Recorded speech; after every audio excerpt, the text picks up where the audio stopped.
give opportunities for review of policing activities in that area, which means the police will also be accountable to the people they are policing. As for we about some community safety relationship, that is pé afẹ́fẹ́ kí a lè gba ara wa gbọ́. Àwọn nǹkan míì tí a lè fi ṣe ni pé ní bí oṣù mẹ́ta àwa àti ọlọ́pàá ní agbègbè wa à lè jọ jókòó papọ̀ á jọ wo iṣẹ́ tí a ti ṣe lóṣù mẹ́ta yẹn bẹ́ẹ̀ àwọn iṣẹ́ káwọn ọlọ́pàá ṣe rèé o. Èyí tí ò bá yé wa nínú ẹ̀ torí most of us àmọ́ pa òfin àmọ́ really money activity of the law. Hello, I know the law, I know my rights. Sometimes you might not be on your rights, but because we feel it is your right. But because of this review, ọlọ́pàá ti ṣe àwọn iṣẹ́ báyìí ní oṣù mẹ́ta. Ẹjọ́ sáńtà tẹ ṣe àwọn iṣẹ́ báyìí àwọn kọ́kọ́ òye wa o. Wọ́n lè fi ọ̀nà òfìtàn pé àwọn ọkọ̀ báyìí ni a ṣe. Ìkan tí ìlànà òfin rèé lórí ẹ̀ òun la ṣe pé àwọn ìgbésẹ̀ yìí. That's why we are talking about review. You review the activities of the police within the community. Why are we saying this? Most times, ọ̀pọ̀lọpọ̀ wa, we just see police doing things like ṣé ọlọ́pàá nìyẹn, ṣé ọlọ́pàá nìyẹn. Bẹ́ẹ̀ ni ọ̀pọ̀lọpọ̀ iṣẹ́ tó jẹ́ iṣẹ́ ọlọ́pàá la mọ̀ pé iṣẹ́ ọlọ́pàá. Torí pé a tẹ̀lé wọn lọ sí training school. But because of this review, I dey understand bí ọlọ́pàá ṣe ń ṣiṣẹ́. Èèyàn kan lè dé sí bí mo ṣe ń bọ̀ èèyàn kan dá mi létí. Tí bá lọ sí àgọ́ ọlọ́pàá lọ sọ fún ọlọ́pàá pé èèyàn dá mi létí. Tí ọlọ́pàá bá máa argue case yẹn, they will say it's a case of assault. But èèyàn dá mi létí kàkà kí n lọ fẹjọ́ sùn mo lọ mú igi. Gbogbo èèyàn lórí tóun ló dá mi létí o, mo wá lọ mú igi. Mo lọ nà án, àwa bẹ̀rẹ̀ sí jà ládùúgbò. Tí ọlọ́pàá bá dé, gbogbo wa lè dúró ká sọ wípé òun ló kọ́kọ́ nà án, òun ló bẹ̀rẹ̀ ìjà tí wọ́n fi bẹ̀rẹ̀ sí jà. Àmọ́ òfin ò fààyè yẹn lẹ̀ because at that point it is no longer assault but affray. Mo ń ṣe àpèjúwe àwọn iṣẹ́ mi tí ọlọ́pàá ń ṣe tí ò ní àwa ènìyàn tẹ́lá ní àwùjọ ojúṣàájú ni. Òfin ni ọlọ́pàá fi ń ṣiṣẹ́. Yes, we encourage ADR, alternative dispute resolution. A gbà pé àwọn ọ̀rọ̀ míì wà tó bá ṣẹlẹ̀ ládùúgbò àwọn àgbààgbà bàbá wa wọ́n lè bá wa dá sí i pé kó má lọ ilé ẹjọ́. Ọwọ́ òfin ni pé tó bá ti ṣẹlẹ̀ báyìí ìgbésẹ̀ báyìí ló tọ́ fún ọlọ́pàá láti gbé. When we have this community safety partnership, all these things will be done through review. Gbogbo wa la mọ̀ pé there are times that police need our help. Àmọ́ a kò máa gbé pé kó kọ́ mi ṣèbí òṣèré mi ni wọ́n wá ṣèbí kò ṣe kíní kan. Ọ̀pọ̀lọpọ̀ wa là ń gbáriwo gbégbégbé tí a kì í bá wọn gbé tí ò dẹ̀ yẹ kó rí bẹ́ẹ̀.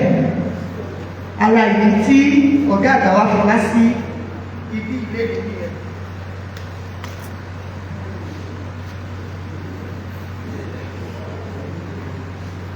Because of this community safety partnership, another thing that it will do for us is that it gives us a better service delivery. Tí bá bẹ̀rẹ̀ bí bàbá yìí, ìkan mélòó ló ní nọ́mbà area commander ní bíbá lórí ìjókòó yìí? How many of us have the number of the area commander? Àti ìfẹ́ǹtì. Our alẹ́ ní 100. This is part of what we are talking about in this partnership. You will have access to your area commander, to your DPOs, so that when things happen in your area, you do not need to rush down to the police station. Kò wá ṣe area commander àti DPO. Àdúgbò tẹ́lẹ̀ gbé, if they have a DO, if they have SO, DCO, kò pọ̀ jù tẹ́ bá ní nọ́mbà ọlọ́pàá márùn-ún lágbègbè yìí. Torí pé a mọ̀ pé ayélujára ẹ̀ nẹ́tíwọ̀kì tí ò bá lọ lórí ilé a lọ lórí ibi. Ọ̀pọ̀lọpọ̀ wa náà a máa fi òfin sí ọwọ́ ara wa, self-help, jungle justice. With this partnership, we will bring an end to it. torí pé a sọ̀rọ̀ pé ọkọ̀ yẹn á ti balẹ̀ pé ọlọ́pàá tó pọ̀ kò ṣe kó fẹ́ yí báyìí. ṣe ti di pé ó ti wọnú ara wọn from mutual trust to mutual benefit to review of activities that brings about accountability to that community. àwọn ìṣẹ̀lẹ̀ kéékèèké kan ṣẹlẹ̀ ní inú ìlú yìí láìpẹ́ yìí lára wa náà ìjókòó yìí àwọn ibi tó yẹ kí wọ́n tọ́ka sí láti rí pé iṣẹ́ yẹn di ṣíṣe àwọn afílẹ̀ kò ń ṣe lémi kò dé lémi kò kàn wọ́n mi. We do not want that again. Ara àwọn tó gbé wa wá nìyẹn pé when we start this community safety partnership, we will be able to give ourselves information. Yes, police will do their own intelligence gathering, but some grassroots matters is with the people themselves. Area commander mi ò rò pé ọmọ Ọ̀wọ̀ ni wọ́n, mi ò rò pé Ọ̀wọ̀ bí wọ́n sí, ṣùgbọ́n ní àwọn kan nílùú wa tó jẹ́ Ọ̀wọ̀ yìí ni wọ́n bí wọn sí. Ibi Ọ̀wọ̀ yìí láti dàgbà, láti ń ṣiṣẹ́, láti lọ léèwé, láti ń ṣe gbogbo ẹ̀. Wọ́n bá pe oró kan amọ̀bẹ̀, wọ́n bá ní àwọn ará èèyàn kan o, àwọn tó ń ṣe báyìí báyìí o, tabari wọn, a mọ ọ̀nà tí wọ́n fi lè débẹ̀. In this community safety partnership, like I said, you don't need to go to the station to say, èmi lélẹ̀ mú wọn gbogbo bí kankan. Or you can give us information via the phone, via text messages, via calls, on how to make some moves. Àmọ́ some of us will just sit and say, ìgbà tí o ti délé mi ò ní dá sí. And the truth is, evil grows when it is not checked. Evil grows more when people who are supposed to stand against it look away. Tá bá sọ̀rọ̀ nípa ààbò, nobody should be neutral. Mi ò kì í ṣe ọlọ́pàá, mi ò kì í ṣe sójà, mi ò ṣe àmọ̀tẹ́kùn, mi ò ṣe civil defence, kí ló kàn mí? Àwọn tó gbé iṣẹ́ ààbò fún nìyẹn. Irọ́ o, iṣẹ́ ààbò ti di àjùmọ̀ṣe. We all have a part to play in security business. Ara àwọn tí ó gbé wa wá nìyí, bá ṣe máa wá lè jọ máa ṣiṣẹ́ papọ̀ tó jẹ́ pé a ò ní ṣe kọjá òfin, à ń ṣe ní abẹ́ òfin, à dẹ̀ ṣe ní ọ̀nà tó tọ́ àti ọ̀nà tí ó yẹ. Nǹkan tó gbé wa dé ibi lónìí nìyẹn. Ó mọ̀ yín pé bá ṣe ń sọ̀rọ̀ yìí, àwọn bàbá wa ọ̀rọ̀ ti pọ̀ nínú wa, ta fẹ́ béèrè, ta fẹ́ sọ pé gbogbo eléyìí tí ọlọ́pàá sọ yìí, ẹlòmíì bá lè ní ó ṣẹlẹ̀ sí mi rí, ó ṣẹlẹ̀ sí ẹbí mi kan rí. Àmọ́ mo fẹ́ sọ fún yín pé digitalized police ló ń ṣiṣẹ́ sí i. Àsìkò yìí the world is evolving. Ayé yìí bọ́lọ́pàá ṣe ní 20 years ago, kọ́ ló ṣe ní 10 years ago, kọ́ ló ṣe rí current. Ìgbà kan wà tí wọ́n bá wá èèyàn táwọn ọkọ̀ máa lọ gbówó lọ wáyọ̀. Now there are drones, there are technological equipment that will be used to improve, or that is currently being used to improve security. Mo dẹ̀ fẹ́ sọ fún yín láàárọ̀ yìí pé gbogbo wa la mọ̀ pé omi tuntun ti rú, ẹja tuntun dẹ̀ ti wù. And that is why we are here this morning. Láti rí wípé àjọṣe iṣẹ́ pọ̀, láti rí pé ìtẹ̀síwájú àti ààbò tó péye ó wà ní ìlú ẹ̀ṣẹ̀. Thank you. Tàbá fi àkókò wa ṣètò.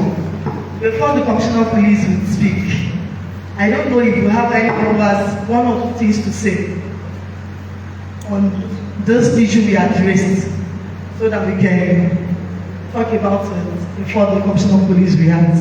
And in case I have to have something to say, you have to be the last person to talk from that. Thank you.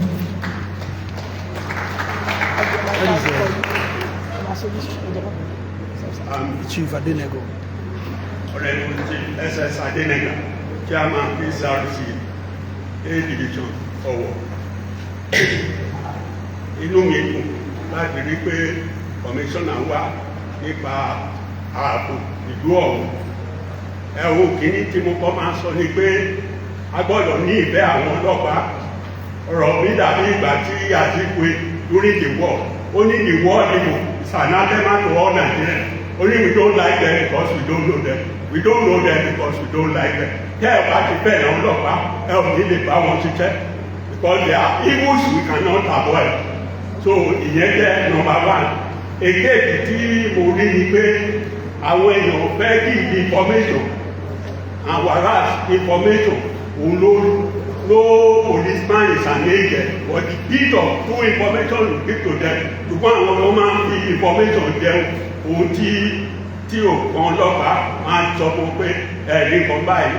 Then another aspect tó kan ọlọ́pàá tí a máa bẹ̀rù ni pé some of them sell information ó dẹ̀ léwu.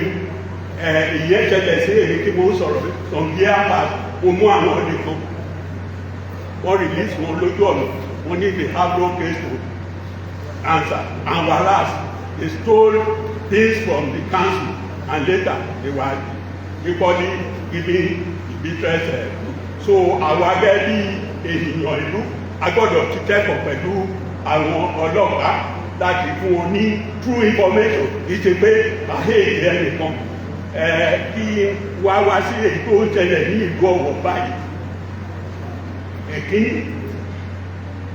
a ní ìdí àwọn religious leaders àwọn àgbààgbà ìlú ó ti ṣẹlẹ̀ sẹ́yìn in those days tí wọ́n fi òkúta jálé ní ìlú Ọ̀wọ̀ tó lè pọ̀ a bá àwọn ọlọ́pàá ṣiṣẹ́ pọ̀ àwọn kábíyèsí wa gbogbo wọn ti pàdé wọ́n ní àwọn àbáláyé wọ́n kópa tí wọ́n tí wọ́n ṣe àdúrà tí wọ́n ṣe tùtù nípa ìlú àwọn aládùúrà wọ́n kópa tí wọ́n ṣe àdúrà àwọn community náà ẹni tó bá jẹ́ Muslim tó tún jẹ́ ẹlẹ́sìn ní àpérajọ nígbà gbogbo kìíní wọ́n die down.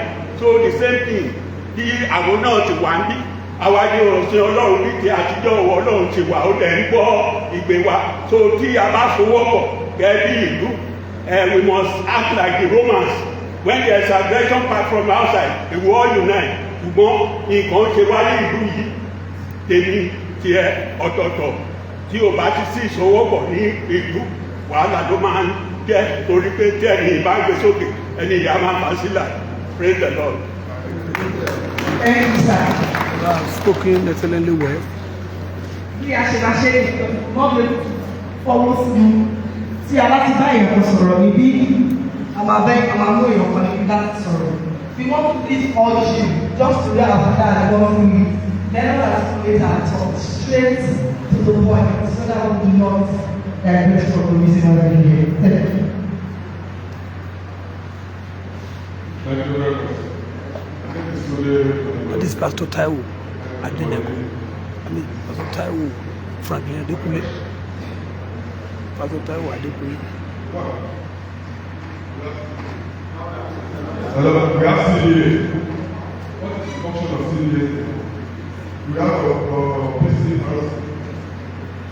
How are they doing? They have stored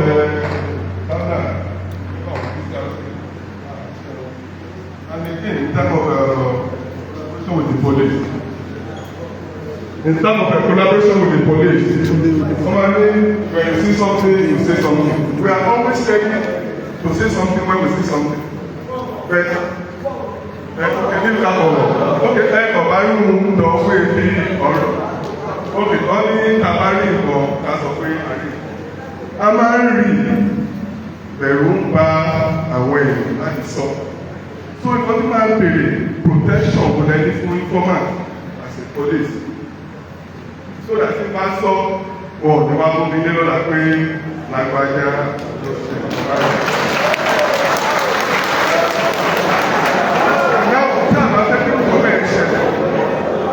Many of us go on DPO, ACP, area commander. All that is very level pé àwọn èèyàn mélòó ló ní telephone number area commander or DPO. Few people ló lọ́wọ́. Èmi ti bèrè question yẹn oní bàbá. Ń bẹ̀ ẹ́ ṣe ládùúgbò yìí ṣe ti ẹ̀ mọ èké máa kọ̀ra. Means pàtí mi ò kọ̀ pé báwo ló ṣe máa mọ nọ́mbà ọlọ́pàá which is and by the CDA chairman. So a lot of things. Because we have popular people everywhere, not only in the police. everywhere ni. So kí náà lè ṣe tábà fi wà protected? I will suggest that a dedicated telephone number for SMS, WhatsApp or email that can send message wey mobile ló ṣẹlẹ̀. So by that there will be protection for that informant. So kò ní sí pé òun yá wí bẹ́ẹ̀ o. So because mo ní yẹn so because a lot of people have one or two things to see. Thank you, sir. I said something about body involvement. You can send a text message of your own to the police. And of course, a lot of people do this when they want to send such messages. They put their line on private number that you will not see the number, but you will just get the information, even on calls.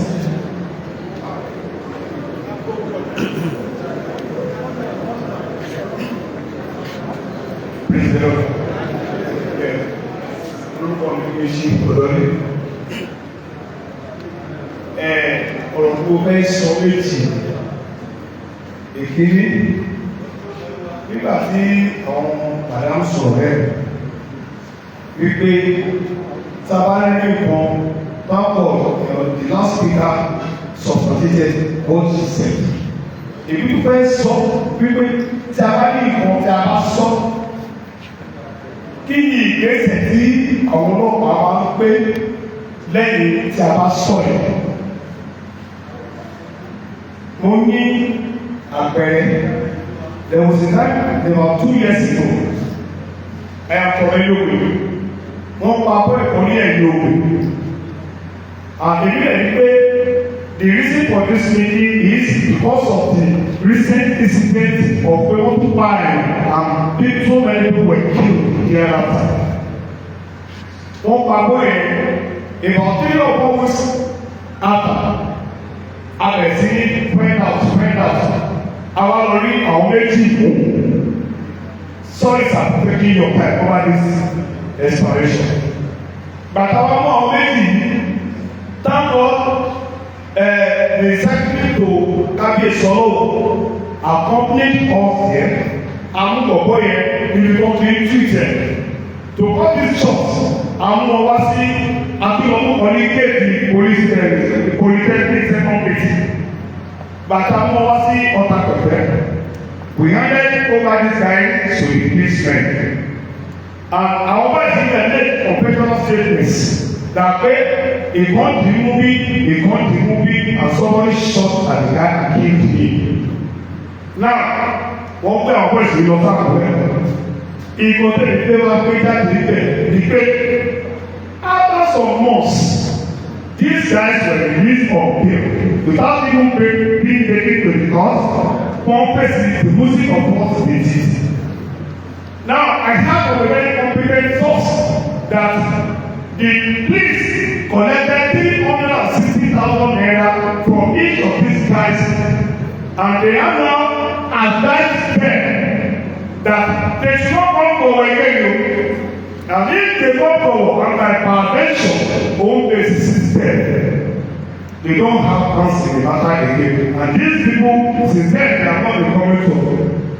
Now, sir, after the police have collected this money from their place, they collected this money and instructed this guy not to come for again. Now, the person that arrested them, I want to ask them, if their lives are not at stake, wherever they go to, nobody knows where these guys are. Maybe they are in a private or they are somewhere else in the state or in the country. If they don't travel out, I mean those that are arrested them, are they safe for that deed? That is the first question. That is home base for me, home base. Second one, sir. I'm very sorry for taking your time. We are here for a crucial reason.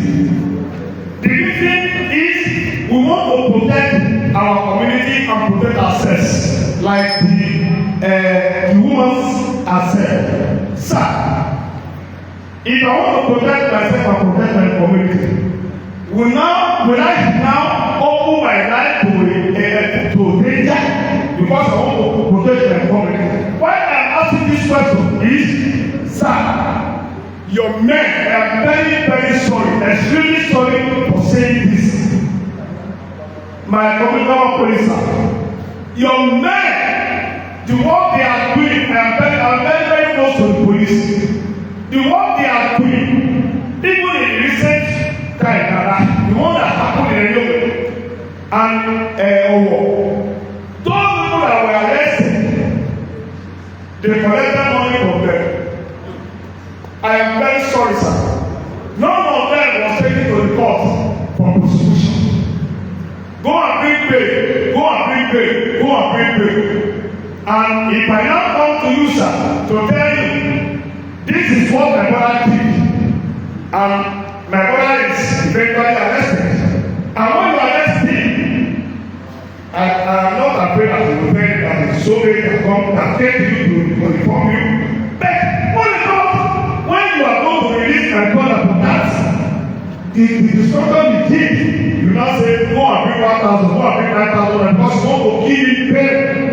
Then when my brother comes home, please, I want to ask, what do you think will happen to me, myself, and my brother? And I know my brother is a thief, he's a criminal. How can I now tomorrow come to you and start telling you somebody behind the house is doing this? Thank you, sir.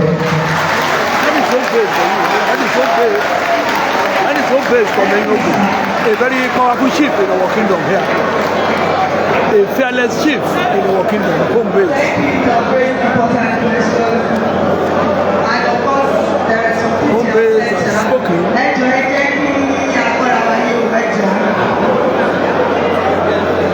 Ṣẹ́ni àwọn tó ìfẹ́ béèrè, àwọn tó ìfẹ́ béèrè ọ̀rọ̀ pọ̀. Tí a bá ṣe báyìí, ọjọ́ máa lọ.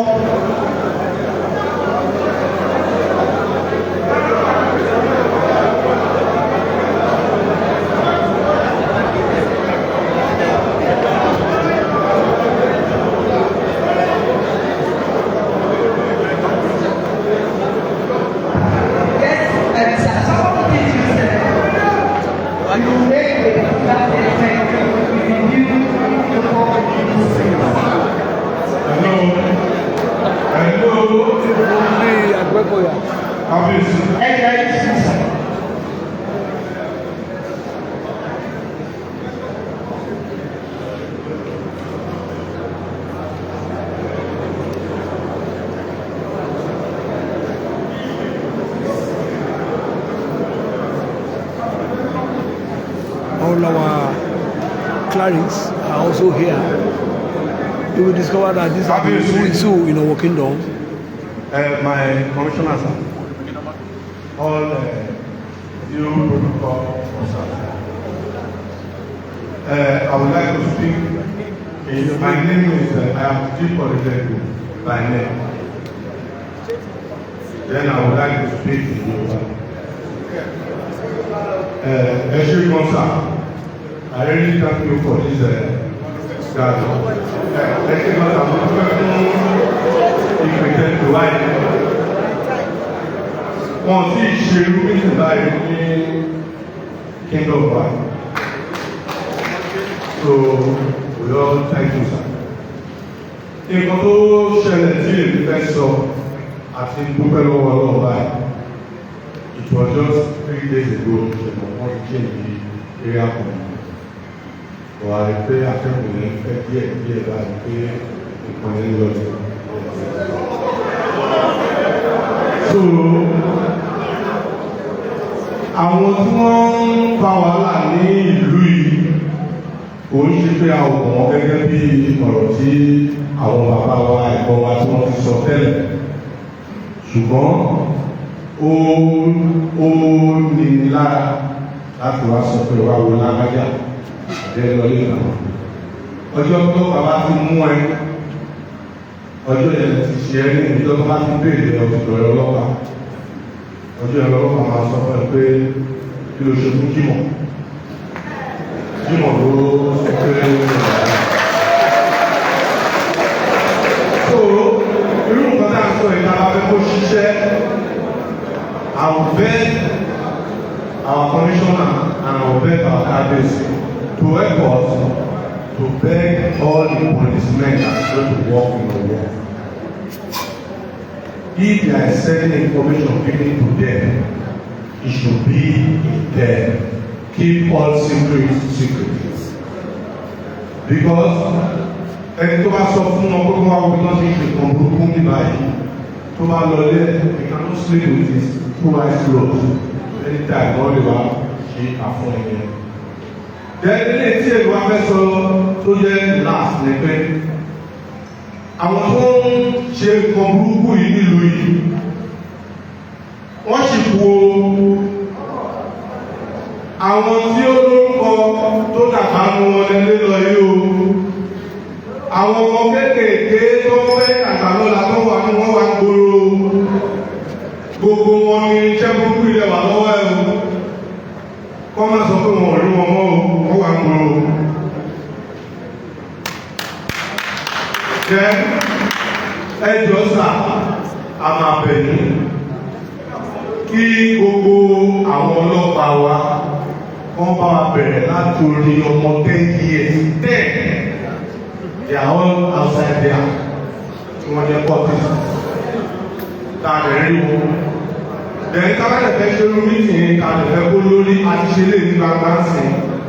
Ó láwọn mítìn míì tí area commander wa máa pè ní kọ̀ọ̀kọ̀ bí òsì bó tẹ̀lé individual ni wọ́n máa pè yàn. Please, what did you see about this? Then what did you know about this? So that one lè sọ èèyàn tó bá yẹ kí wọ́n sọ like me. Tí ẹ̀rọ kọ̀mọ̀dà máa kò ní wá nígbà tó wọ́n sọ, kọ̀kọ̀ sọ́nà bá mi tó wà ọ̀nà ẹ̀rọ kọ̀mọ̀dà tó lè kò lè bá sọ ọ̀nà. Then ẹjọ́ sà, a máa bẹ̀rẹ̀. Ṣé rí gbogbo agbára tẹ̀ sáyé? Àwọn àwọn olùkọ́ lọ́wọ́ tí ìlú bá ti rí báyìí ara ọ̀rọ̀ ara ọ̀rọ̀ adìẹ tí ò bá sí wàhálà ọlọ́pàá á lè sinmi ara ìlú náà á lè sinmi tí wàhálà báyìí bá ti wà kò rọrùn fọlọ́pàá náà because ẹ̀jẹ̀ náà ló wà lára wọn. Then a lè tún máa bẹ gbogbo àwọn ọba tí wọ́n wà ní Owo Kingdom láti orí ìpamọ́tò làṣà Kábíyèsí ẹjọ́ sà bàbá wa ní. Ó ní bí ẹ̀yin àgbàlagbà fẹ́ ṣe máa ń ṣe ní ayé àtijọ́ ó sì wà bẹ̀rẹ̀ o.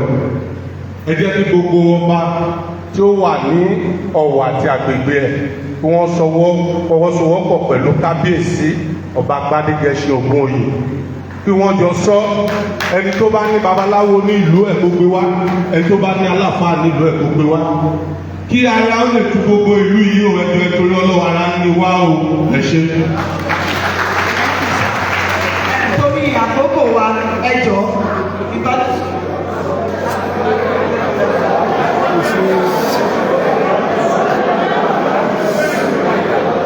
Royal father, here. You see the secretary to Ogunoye is here. All the high chiefs in Owo Kingdom they are all here. Ajibade is physically present as well. Of Udashe, they are all meticulously present here. All our royal fathers are here. Also, is meticulously present. That is the Olugbenga of Ukeme, meticulously present as well. So they are not taking it easy. There are lots of chiefs from Ojomo Luda of Owo Kingdom. That is a very powerful chief. Akpenuwa from Owo Kingdom here, and is one of the highest chiefs from the palace of Oba Oladoyibo Ojomo. Supposedly because of maybe his old ageism, that is why he has decided to send him one of the highest chiefs to come and represent him. And you will see the Oluwawo of Owo Kingdom here. Oluwawo of Owo Kingdom. We have to say something here. Hopefully, ẹjọ́ ọ̀rọ̀ tí a bá fẹ́ sọ tí ọkọ bá ti sọ ẹ má jẹ́ ká padà sẹ́yìn pa ẹ̀ ọ̀rọ̀ tá a fẹ́ sọ tí ọkọ bá ti sọ ẹ ká sọ pé àná wọn. Bọ́ba ṣe wú ọba ṣe wú ọ̀pọ̀ ọmọ is here. Àwọn èèyàn kan bí àṣẹ máa ṣe nìyẹn. And we discovered Àwọn the best thing we're supposed to have done. And I respect the tenacity of all the Nigerian police. So what they have meticulously done today, because we needed to respect them a lot. It is not easy. The issue of security is not an easy task. So we needed to respect all our police officers giving it fit to come to this particular meeting of the stakeholders. Let's listen to an aged woman there. An aged woman is saying something.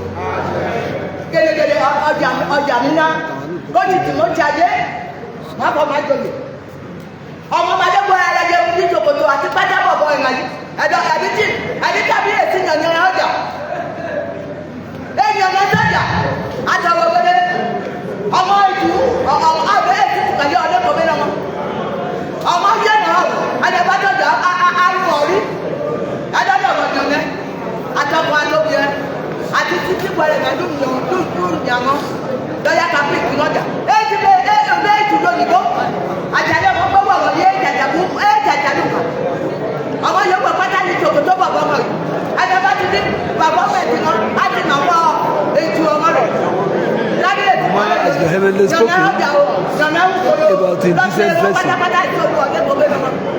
Decent dressing.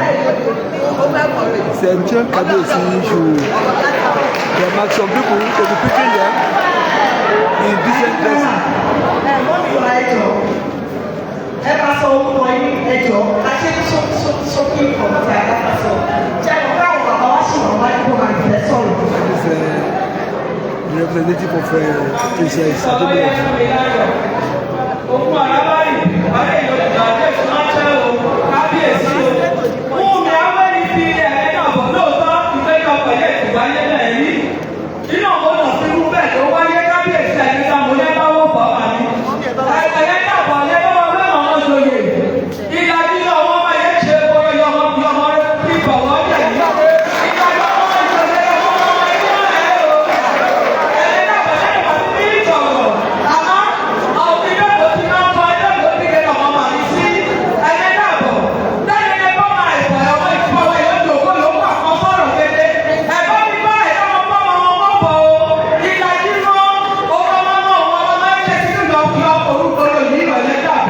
Èyí ni mo fẹ́ wé o kábíyèsí o. Majority of all the high chiefs in our kingdom and Atiba belong to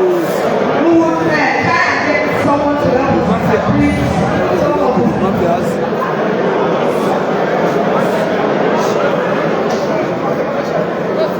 So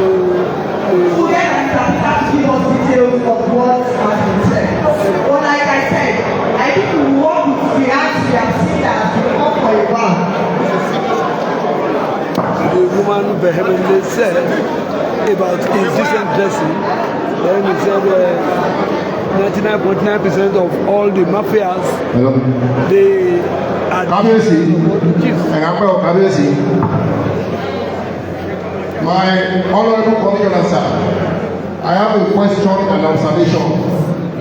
That is Tolani Okolo. My name is Honourable Tolani Okolo, a councillor-elect representing Idashe, Okome, Iswara, Obashodo online over here.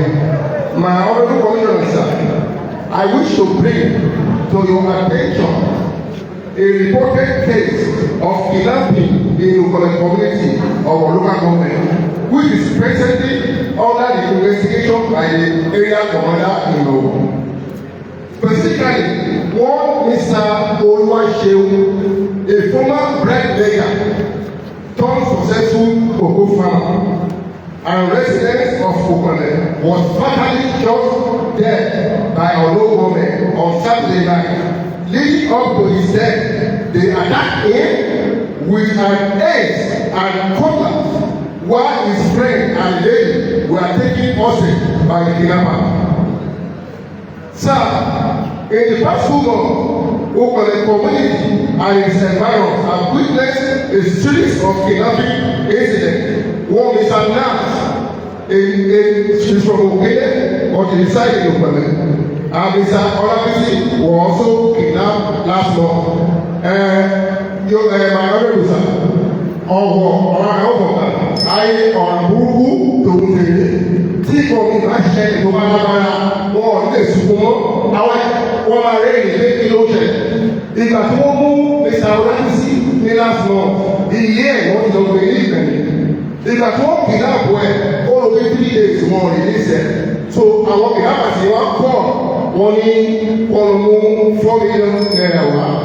Gbogbo àwọn friend there both home and diaspora we created a WhatsApp group tí wọ́n fi dá owó wọ́n fi release ẹ̀. Ìgbà tó fẹ́ release ẹ̀ tó fẹ́ lé ransom yẹn lọ àwọn mẹ́rin ló fi lọ it was very very unfortunate. Ìgbà tó wá délẹ̀ àwọn mẹ́rin yẹn tó wọ́n délẹ̀ wọ́n tún kìnnà bọ̀ wọ́n síbẹ̀ and they say 3 or 4 days wọ́n at the end of the day 10 million naira wọ́n fi release wọn. My honourable commissioner sir, I implore you to conduct a comprehensive investigation into the event leading to Mr.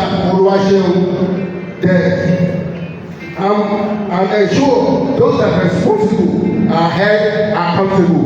Ẹ jọ̀ọ́ kábíyèsí àti honourable commissioner abẹ̀yìn ní orúkọ Ọlọ́run as I'm talking to you our people from Ogunoye we can no longer sleep.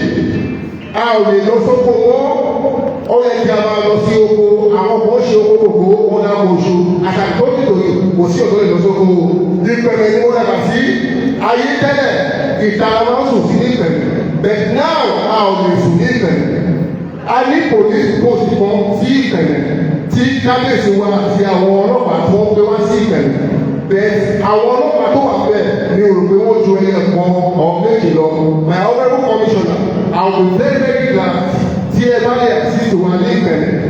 Even I'm sorry to say tí ẹ̀yin commissioner àti area commander tí ẹ bá lè kẹ́yìn fúnra yín tẹ́ wá sí ìpẹ̀lẹ̀ tẹ́ wá lò 4 days bóyá ẹ̀yìn àwọn àwọn àwọn ìlànà ẹ̀ bí ẹ̀yìn àwọn ìlú wọn lè fèsì ìlú ìwọ̀n tí wọ́n ṣe ọlọ́run àìlọ́wọ́ o. Àwọn ìyáṣẹ́ wa o God bless you sir.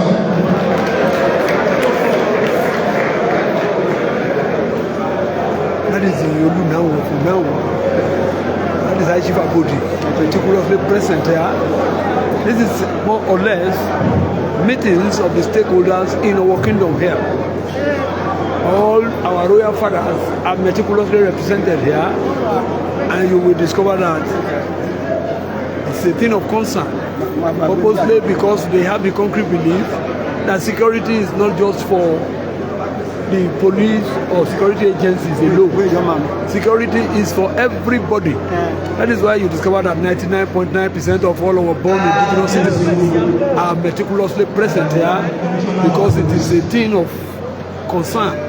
With due respect, gbogbo àwọn èèyàn ti sọ̀rọ̀ wọ́n dẹ̀ ti sọ̀rọ̀ dáadáa. That's a very powerful chief. Orúkọ mi ni Olúká ti Adélàmí Òjó Emmanuel Olúká Òfurufú. Now gbogbo kọtẹ́ gbọ́ kò sí rọ́ńbẹ̀ bẹ̀tẹ̀ àwọn kan ṣì wà tó dé pé tí àwa ń wò yí pé by now ó yẹ kó ti release wọn ó wà ní custody. Èmi á bẹ̀ commissioner of police wípé kí wọ́n ṣe thorough investigation about them and to know whether they are guilty or not. If peradventure they are not guilty of what they were being arrested for, and it should not be, I don't even think that you take time because àwọn tó jẹ́ olóyè àdúgbò tí kọ́kọ́ bá ti ṣẹlẹ̀ àwọn ni wọ́n wá ń sáré bá wípé ká jọ ká bá ọmọ wọn sílẹ̀. Èmi á bẹ̀ bàbá, èmi á bẹ̀ kábíyèsí, èmi á sì bẹ̀ commissioner of police. Àwọn tó wà ní custody wọ́n lọ wo ṣe investigation wọn. Eléyìí tí o bá ti ṣẹ̀ ní wọn tó jẹ́ ní innocent ni wọ́n. Mo bẹ̀bẹ̀ ni o with due respect wọ́n release wọn instantly. Adúpẹ́sà, please let's do it this way. Eléyìí tí a kọ̀ ní ọwọ́ náà kọ̀ sí. Aside from our royal father seated in front, anybody that has any question or observation, please you may have to make it on the line so that how many people are involved. Thank you. Kingdom, they are all meticulously present. I told you, women are perpetual revolution. They are the Yaloja and the Yalajes, yes. Orúkọ mi Abiodun Ọlágódì Àbọ̀bá of Owo Kingdom. Àbọ̀bá for you. ọ̀gọ̀ yára lójú ọ̀gọ̀ yára lè ọ̀gọ̀ ní ìbàjẹ́ o. Ṣé o ní gẹ́gẹ́gẹ́gẹ́gẹ́gẹ́gẹ́ lọ́wọ́ yìí? Ọlọ́pàá àwọn aráàlú gbọ́ o. Gbogbo kan tó ṣẹlẹ̀ lọ́wọ́ yìí. Ọlọ́pàá pẹ̀lú aráàlú àwọn kọ́ọ̀sì majority problem. Nǹkan tó ṣẹlẹ̀ ní ìlú Ọ̀wọ̀ ọlọ́pàá àti aráàlú ló kọ́ọ̀sì ẹ̀. Because ọjọ́ bí bàtà yẹn ṣẹlẹ̀ mo pe police station mo ní wọ́n ṣe pààyàn mọ́jú yìí o mo ní ìyàn tó pa inú ní ìyàn ńlá ni o mo pe ọlọ́pàá mo ní ẹjọ́ mi sí gbòòrò o ẹ má jẹ́ kí wàhálà ṣẹlẹ̀ wọ́n ní mọ́tò kíní kan ọ̀gá bíkọ́ mo ti pè wọ́n bẹ́ẹ̀ ẹ̀mí mo pe kábíyèsí bẹ́ẹ̀ ẹ̀mí pé nǹkan tó ṣẹlẹ̀ kó tètè káàbọ̀ ẹ̀ bọ̀tọ̀ náà bá ọ̀dà ó ṣe ní ẹ̀kú ìgbà táwọn tó ń pààyàn ń lò àwọn tó bá pààyàn sí lòrò wọ́n ọlọ́pàá lọ wọ́n tó báyìí àwọn èèyàn tẹ̀lé ọlọ́pàá pẹ̀lú kan lọ́wọ́ ọlọ́pàá orí kọ̀ọ̀kan ṣe sí ó ti ń kù wá sẹ́rí ìlú wa ní àfẹ́ kó bàjẹ́ náà ẹjọ́ ẹ̀yìn ọlọ́pàá wọ́n ti sọ̀rọ̀ pé wọ́n máa fún yín information but information tá a bá fẹ́ fún yín ẹjọ́ ẹ má bí kẹ́ mo dúpẹ́ àmọ̀tẹ́kùn kọ̀ọ̀kan wà bí yín sí ìgbà tá à ń ṣe ọ̀wọ̀ ó ní bá a ṣe ń ṣe ó láwọn ọlọ́pàá tó máa ń bá wa jáde lóru tí gbogbo kìí yẹn fi calm down ẹjọ́ nísìnyí ẹ bá a sọ fún aṣùwàdà ìpẹ̀mẹ̀ wọ́n sọ̀rọ̀ bí yín sí ibi táwọn kọ́ọ̀tìsì wà lọ́wọ́ báyìí tí wọ́n sá pamọ́ sí igbó ìpẹ̀mẹ̀ àti ìṣùwàdà because agbó information pé táwọn òjòyè ìṣùwàdà bá ń ṣàjọ wọ́n gbébọn fún yọ̀mí ìdání wọ́n máa yìn wọ́n máa ń ṣe oúnjẹ fún àwọn kóòtù lọ́tọ̀ ni pẹ̀lú ẹ̀yìn ògbè àwọn tẹ̀yìn ògbè ti lọ sí ọ̀nà dùgbèrè èèyàn tó kù sí ìgboro sí àwọn tí ò mọ ọkọ̀ọ̀kan mẹjọ́rí tí wọ́n ló kù sí ìgboro ẹjọ́ kí àwọn ọlọ́pàá ibi méjì yìí wọ́n lọ ṣiṣẹ́ rẹ̀ dáadáa kọ́fí tó lè wá ká yìí kọ́ máa gbé sí náà ẹjọ́ ilé kò sí ọ̀kọ̀ọ̀kan gbòòrò wọn kọ́fí tó wá ká yìí tẹ́ ẹ bá fẹ́ ká bá yín ṣiṣẹ́ ká mú wọn ẹ pè wá sí kọ́nà ká yẹ lóko ká sọ̀rọ̀ tá a bá fi lóko ká sọ̀rọ̀ èèyàn tó bá lè dúró ló lè dúró bọ̀dà wa lè dúró àdúró fún pọ́blìkì afẹ́mú ẹ̀yọ́ eléyìí tètè. That is Agoba, a compounded herbalist in Owo Kingdom.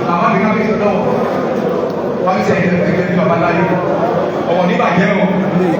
Ó kí bàbá mi kábẹ́ sórí pẹ̀lú ìgbẹ̀rún níbàjẹ́ o. I'm speaking of ìdáàbò fún ìwé ìdáàbò bọ̀bá kábíyèsí alájẹsẹ̀ Samuel Sa kábíyèsí. My honourable commissioner for representative of Olugbenga of Ipele. Please go straight to the point. In the question of 1 month ago, honourable commissioner in Ipele town, the activities of the kidnappers are becoming too much. So as a result of that, sir, the last one which they did, by the people strike some sit down, they can put all this and not the same. Nígbà tí ilé ìtọ́jú láti tó ṣẹlẹ̀, òbí jẹ́ àwọn police. Àwọn kidnappers yẹn lẹ́yìn oṣù yẹn wọ́n bá àdìsọ́mọ̀ fún owó tó lọ 30 million ní ìgbèlè. Then the one ilé ìtọ́jú last, ọwọ́ ìjọba lójú pé ìbátá ṣe investigate wà pẹ̀lú kábíyèsí. Then through their account bank tó ń tẹ̀sí sí àwọn pèpè àwọn ìnáwó ṣiṣẹ́ sí àwọn èèyàn wa tó gbé tó ń kàtà sáwọ́ sí wọn. A lè get the account number yẹn, then we have to go further. Our movement yẹn, the man was caught. Likewise the POS man tó bá ti gba owó yẹn wọ́n lọ ta fún POS man. A lè invite POS yẹn, a lè tẹ́wọ̀ àkáǹtì yẹn, ó lè jẹ́wọ́ pé òun ló ń la àkáǹtì. Then a lè pe mánu Fúlàní ọjọ́ tó ń dáhùn Fúlàní lọ bí àwọn èèyàn ọgbẹ́ ibi tó ní ká lọ tó kú èyí sí. báyìí lọ́dọ̀ bò wọ́n síbẹ̀ fúlàní ẹ jáde wá wọ́n hàn lọ́wọ́ àwọn yẹn ó bá àwọn yẹn tí owó ti gba àwọn yẹn kílẹ̀ tó mọ́ ó bá lọ́wọ́ àwọn yẹn fún máa bí wọ́n sí yẹn kábíyèsí wá pé máa bí wọ́n sí yẹn àti wá sọ́lá the term of 5 million back wọ́n bá then the transaction of one thousand bá ti lórí àkáǹtì wọn ní 600,000 máa yẹn lè wá sọ́lá ìyẹn máa lè tẹ ẹ̀ ọ́fíà yẹn fúlàní yẹn ó lè jẹ́wọ́ nígbà tó lè jẹ́ pé àwọn àṣẹ yẹn ọ̀gá bíbí wa bí wàá ṣe ó lè tẹ̀síwájú àwọn àgbà wọ̀nyẹ ìbàtà gbóhùnyà gbóhùnyà gbé kalẹ̀ bẹ́ẹ̀ ti gbóhùnyẹ láti lé wá fún wọn in bulk 1 million 2 million another 1 million ìṣòwò fún wa láti 4.5 yàtí ṣe ọdún transfer ó wá jẹ́wọ́ ó nílò lọ́rí ó ní òkè àwọn ìwà wà nílé fẹ́ràn yẹn ní sísà so at the end of the day nígbà táwọn máa fi hand over owó yẹn fún bíbí o ọ̀gá tó ka jẹ́ kó sí di ogún ọ̀rọ̀ tó ń sọ yìí ó wá sí wá láti àpapọ̀ lówó yẹn wọ́n gba owó yẹn kó lọ wá wọ́n kó yẹn lọ ìgbà tí wọ́n fi yáwó question of dates the POS man was released then the other Fulani express was released just take it from the place the same particular portion the same venue wọ́n wọ́n síbẹ̀ yẹn wọ́n tó ń jẹ́ àwọn ìwà pé àwọn tó jí pé the same turn wọ́n pa wọ́n kí orí ẹ̀ so owó tó pa lọ́wọ́ àwọn èèyàn ti sàwọn ní wọ́n pè lọ sàkúrẹ́ abẹ́sẹ̀ yìí sì ta owó yẹn kò ti jẹ́ ìṣòwò àwọn ọmọ bí owó ti jẹ́ wíyá ló tó yẹ àkúrẹ́ ni o ọ̀sán ló pèlè ń wò bí báyìí ó ní kí n bèrè ẹ̀ẹ́dì àwọn ọlọ́pàá tó wà ní pèlè sà ìjẹ́ kíkọ̀ tó ń bá dúró sí yẹn wọ́n bá sọ̀rọ̀ láàrín wá gbowó wọ́n bá sọ̀rọ̀ wá gbowó wọ́n di lẹ́nu wọn sákúrò so ọ̀rọ̀ ẹ̀kọ́ yìí wà sàkóyá ẹ̀kí ẹ̀wọ̀n náà wà wọ́n náà ní kọ́nà wálé pèlè owó ọ̀kẹ́ bẹ̀rẹ̀ àlàáfíà àwọn èèyàn òru àlàáfíà náà ló jẹ́ olójúmọ́ wọ́n bá gbá orí jùmọ́ ansa mo fẹ́ bẹ̀rẹ̀ pẹ̀lú ọ̀sọ̀sà I'm sorry my city ẹ̀sà tí kò ní iye tí ó yẹ wọ́n máa lò ní ipò ẹ̀sẹ̀ ṣẹ́jọ̀ mi so àwọn tó wà níbi lè sìn àti nínú wọn tó lọ pẹ́ 20 years wọ́n ti ní ìyàwó sílẹ̀ ìjàmárì tó bá jẹ́ asọ́pẹ́ ìyá àdánwórí eléyìí ní àbúrò ìyàwó mi so ọ̀rọ̀ ìyàwó tó ní pèlè sí wọn ti jẹ́ wọn sá olùpẹ̀lẹ̀ kí bẹ̀ yìí sá àwọn ìyàwó tó wà pẹ̀lú sá níbi òfin kẹ̀kẹ́ wáyé kò sí ẹ̀dá ń tẹ́lẹ̀ yẹn o so à ń pè yìí sá apart of this view this man is very honest ó lè fi jẹ́ ìjẹ́ àfẹ́ wọn pèlè sá fún kàtà wọn sá àbẹ́bí yìí sọ olùpẹ̀lẹ̀ kò fi bá sá àfẹ́ wọn ẹjọ́ sá torí àtẹ̀síwọ́ àwọn ìdáná sọ ọ̀dọ́ láti wọ́n níbẹ̀ lẹ́wọ̀ tí ọ̀pọ̀ wájà tàbí ẹ̀dá gbọ́dọ̀ sọ́dọ̀ ẹ̀jọ̀ sá this is last maybe this was for the last this is my last week èyí tó pọ́lì jù sàkà ẹ̀ máa ṣe fi ọkọ̀ àti ọ̀pọ̀ wájà ọmọ àti bàbá tí wájà sá tó ní polisi jọ wọ́n máa bẹ̀rẹ̀ 100,000 ọmọ bá wájà wọ́n fẹ́ ní polisi jọ wọ́n máa 100,000 ọ̀dẹ̀ tó fẹ́ ní polisi jọ sá wọ́n fi rí ẹ̀ sọ́ni yìí sá so àmọ́ omi ẹ̀ka ṣe sá ẹ̀jọ́ sá so àfi náà wọ́n rẹ̀ síbẹ̀ yẹn ikọ̀ kékeré wọ́n máa kọ́ 100,000 fẹ́lẹ̀ ikọ̀ kékeré wọ́n máa kọ́ wọ́n mi fẹ́lẹ̀ spoken excellently well. Spoken without fear or favour. ẹ ṣe o ẹjọ afẹ́fẹ́ wa àgbàlagbà ni wá kò nígbà tá a bá ń jáwé ìgbà wọn lẹ́nu wọ́n ti sọ wípé tẹ́ bá fẹ́ sọ̀rọ̀ ẹ lọ straight to the point. àti pé ó níbi tá a ní ká dúró sí kò ní wà kó ń wa ìtìwájú ìsíwájú kò sí bọ́lọ̀ ṣe lè ká wa lára tó ẹnu la yìí máa sọ ẹjọ́. Thank you so much. Ọlọ́ba rẹ̀ yóò di ọ̀wá sábà ọ̀. Péré àbí mẹ́ta ní àwọn náà. Òkè orúkọ mi ní Ògúnmọ́lá Aláwòrán Káyọ̀dé aka Kalala. Ọ̀rọ̀ méjì àbí mẹ́ta péré mo fẹ́ sọ and it's going to be a word of advice. Yorùbá máa ń sọ òwe kan wọ́n ní tí ọmọdé bá ṣubú, awo wájú. Tí àgbà bá ṣubú, awo ẹ̀ wo òbí tí ó ní fi ẹsẹ̀ kọ. Recent nǹkan tó ṣẹlẹ̀ lọ́wọ́ Ọlọ́run ní jẹ́ kí irú ẹ̀ ṣẹlẹ̀ mọ́. Èmi wá flashback àwọn ìgbésẹ̀ kan wà tó yẹ ká gbé tí irú nǹkan tó ṣẹlẹ̀ yẹn ò yẹ kó fi wáyé but aláàkìlẹ̀ yẹn. Then ẹlẹ́ẹ̀kejì wọ́n ní wọ́n ti ṣẹ́ǹkì area commander mo ní nọ́mbà area commander tẹ́lẹ̀ mi ò ní ti ti tún. Ọ̀rọ̀ ààbò a lè ṣe ní public délé àwọn míì wà bí tó fẹ́ fún wa ní vital information tó lè wúlò dáadáa ilé ìdánisọ látẹ̀kọ́ lọ bẹ̀rẹ̀ ká kọ́ máa bá ṣe ìbòlù ẹ̀rù ń bà wọ́n.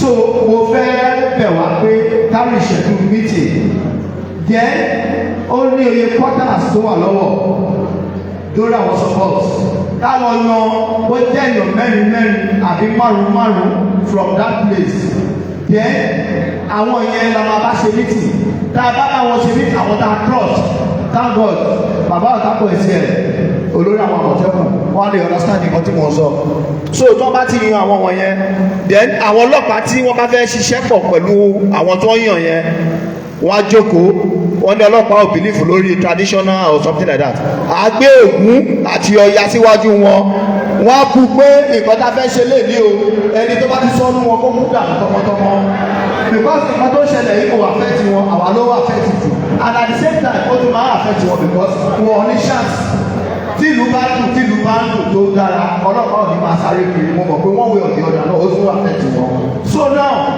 ìpàdé tí mo ní wọ́n ṣe ni pé wọ́n pe àwọn quarters by quarters tó bá fẹ́ pè wọ́n tẹ bá rí àwọn kọ̀ọ̀kan wọ́n mọ̀ wọ́n ṣe máa ń pè tẹ́lẹ̀ tó jẹ́ pé àwọn yẹn wà wá dúró wọn ń bẹ̀rù and wọn ò ní fi gbá kọ̀ọ̀kan nú so tá bá ti ṣe yẹn àwọn yẹn ló wá máa lọ yan àwọn kọ̀ọ̀kan ní street ibi tí pọ́blẹ́mù yìí ti wáyé ni pé bóyá èyí orí àwọn ọmọ kéékèèké kan tó ń làgò mọ́lẹ̀ gbà immediately tó ti làgò mọ́lẹ̀ yẹn the second day kọ́lọ́pàá gbé wọn ó ní bí ọ̀sẹ̀ kan ìyá wa máa bẹ̀bẹ̀ kò tí ì rí wọn talk less of shooting gun ọmọ tó wá tó gbé bọ̀ tó yin ìbọn ládùúgbò ọ̀nà padà wá ọ̀rẹ́ túbọ̀ bí ẹ̀ pé ṣe di adéṣe lánàá wọn òun bẹ̀rẹ̀ tá a bá ní àwọn orí márùn-ún ní ṣíṣú ọ̀nà then àwọn èyí lè yàn sí àdúgbò àdúgbò tó bá ti yọ wọ́n á gbé èèyàn tó wà kọ́ta yẹn kọ́ta yẹn á gbé àdúgbò yẹn ẹ̀rọ bọ́wọ́ ta ló yìí wọ́n bẹ̀rẹ̀ èèyàn báyìí báyìí ṣùgbọ́n ló gẹ̀ẹ́sì àrẹ́sì tó bá ti di bírú bẹ̀rẹ̀ àti ìṣẹ̀lẹ̀ kò sẹ́kọ̀ọ́ ní tó bá yá tó máa tó kọ́ mi àwòrán mi nìyẹn o. That is Pastor Taiwo. Kehinde is in Faroe. Kehinde is in Faroe, United Kingdom, pastor as well. Look at that.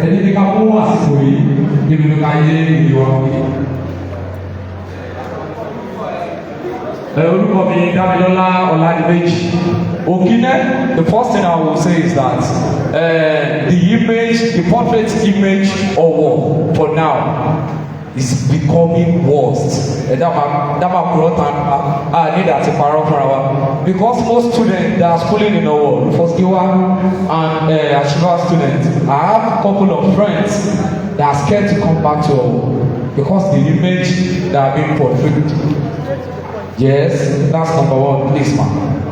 Number two, most of these people, we all know them. It is people we know. What about people that are being arrested earlier, years back? They are still in society. They are being released now. Kevin or teacher, come out with your remind you after 2 years, and they carry on. Kevin or teacher, come on, go Jídé. Then thirdly, our lifestyle is becoming worse.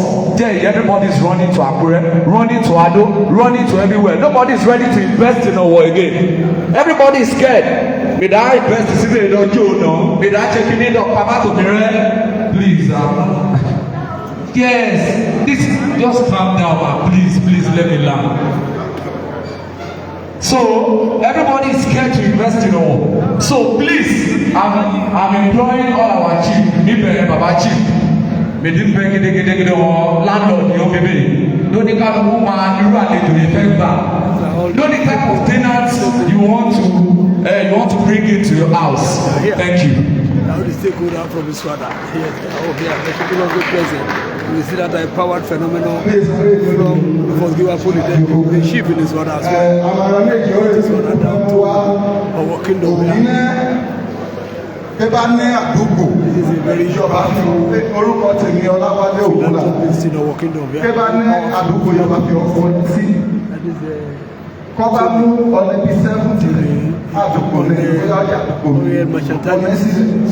Kí màmá mi lọ kọ́ ní àtọ̀dá 70 ó pọ́sibú lórí mẹ́rin 70 ẹ̀rẹ̀ ìyá mi nílẹ̀ ẹ̀yà point it out. Then kọ́ba investigate ọba ti rí part ọmọ yóò bẹ̀rẹ̀. Yóò jẹ́ innocent lọ káwọ́ ọmọ dọ́dọ́ mọ̀ kárí. That is one. Number two, problem bí akọ́kọ́ náà òun ọmọ ọlọ́pàá wa ti pẹ́ jọ.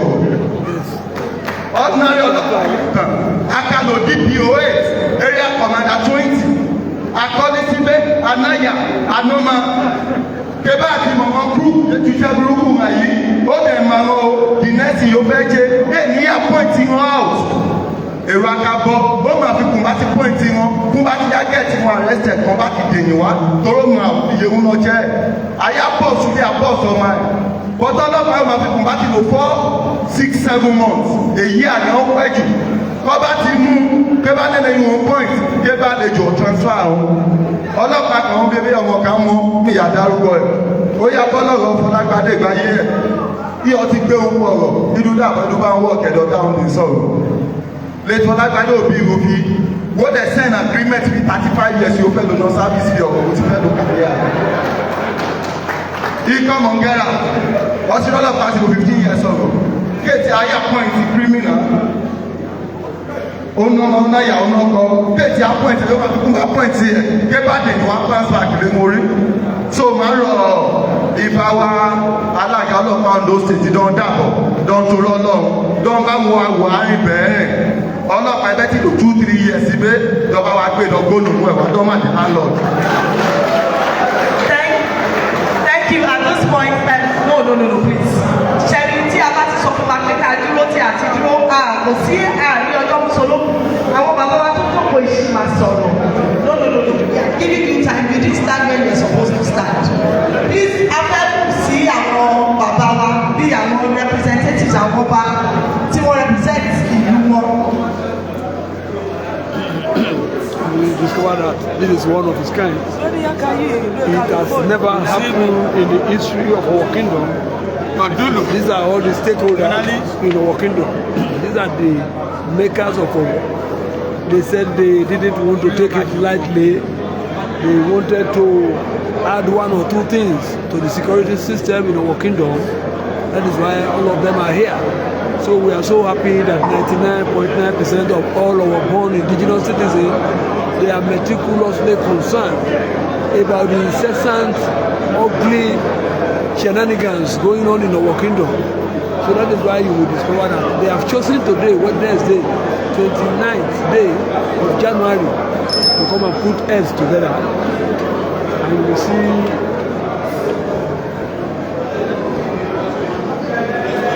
the senior media officer to our neighbor Gbadegesin is meticulously present here, very giant, mentally giant, meticulously okay, together with that political juggernaut, a look-alike of Mrs. Witherspoon, but not Witherspoon, but this one is another political juggernaut in our kingdom here. And we see our neighbor Gbadegesin. That is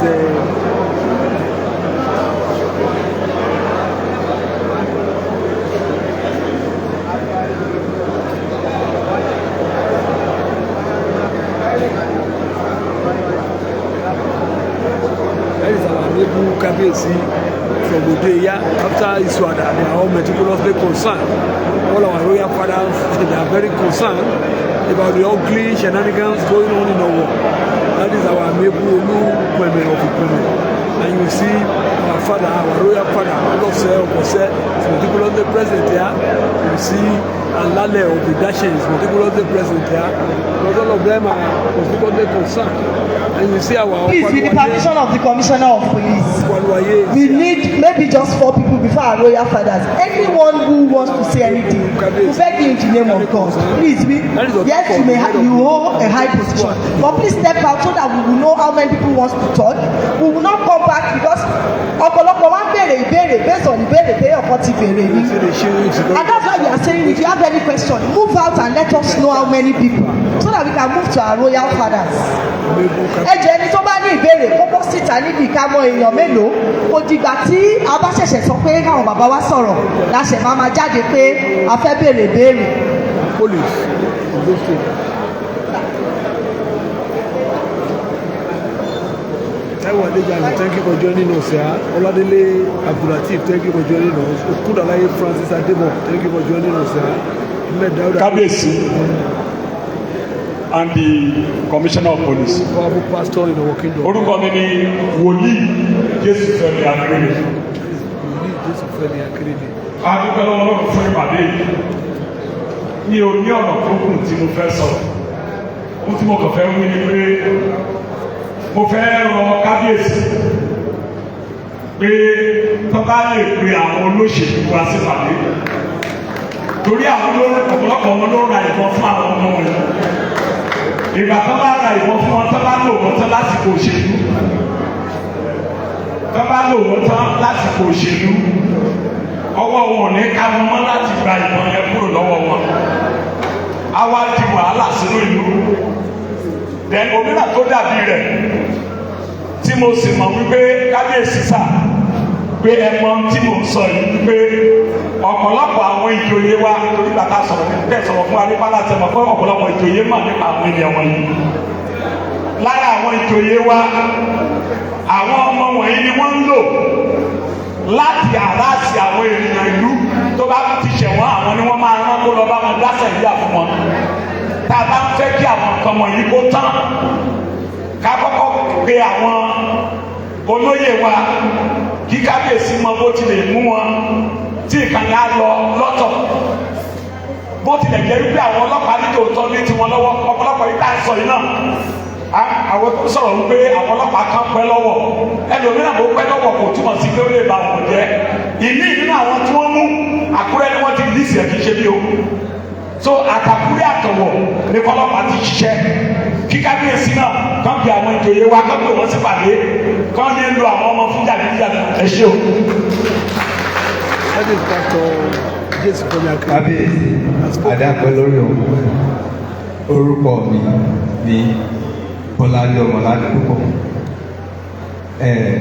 màá sọ̀rọ̀ ní kọ́mọ́kọ́mọ́ torí àkókò tí nǹkan bá ṣẹlẹ̀ àtúndì sọ pé a fẹ́ yanjú ẹ̀ nǹkan ibi tó ló yẹ ká wá díẹ̀ ṣé ẹ rí a lè fi gbogbo ara bílẹ̀mù ará ìlú àti ọlọ́pàá nítorí agbára kan máa ń wá díẹ̀ ní àkókò tó bá ti fẹ́ dìbò tó bá ti fẹ́ dìbò agbára yẹn tó bá ti wá láti òkè àwọn tó máa ń kọ́ síta kíjà pọ̀ ẹ̀ wá gbé ìbọn dání ọlọ́pàá ò ní bèrè lọ́wọ́ pé bọ́lá tó lè bọ̀. àwa tó lè dára ìlú àwọn àbẹ̀ a máa wọ ọlọ́pàá rí bọ́ lọ́wọ́ wọn. tó bá dìbò tán tó bá fi bọ́ yẹn dẹ́rù bà wá nígbà tá a mọ̀ pé ọlọ́pàá wà ń bẹ̀ torí ìbọn lọ́wọ́ tó lè bèrè ṣé ọlọ́pàá yẹn láti fẹ́ lọ́kùnrin ni.